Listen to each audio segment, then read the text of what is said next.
Hi guys and welcome to my vlog. So for tonight's video, let's make lumpia ubod with chicken pastel brought to you by Nico PJ Food Products. So here are the ingredients. Of course, lumpia wrapper. We have the singkamas and the onion, and of course the breadcrumbs, the egg, and of course our chicken pastel. So ayun, you just have to mix it all together, guys, and deep fry it. And it's taste test time, everyone. So yes, so this is it.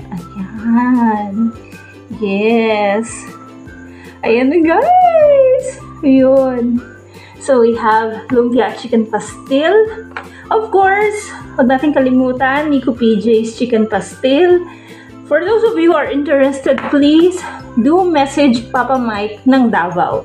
So taste test time. And then we have suka also. And guys, they also have a lot of products, ha. So after this video, I will be featuring their products too. Oh my. So malinis po ang kamay ko.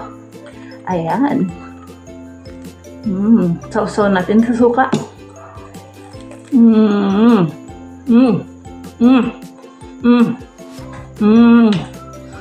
Yes. Yeah. Yan kanin.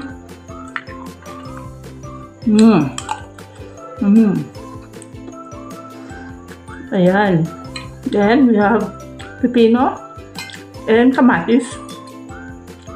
There you go.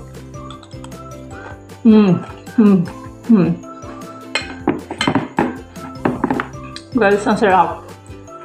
Ayan.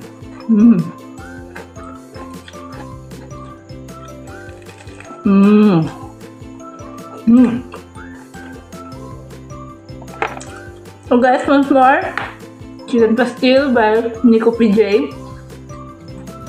Contact Papa Mike ng Davao. So guys, they also have chili garlic sauce and coconut vinegar, and of course the bagoong, yummy, so yummy, and the concentrated calamansi, which is we all needed right now. So that's all, guys. Don't forget to contact Papa Mike ng Davao.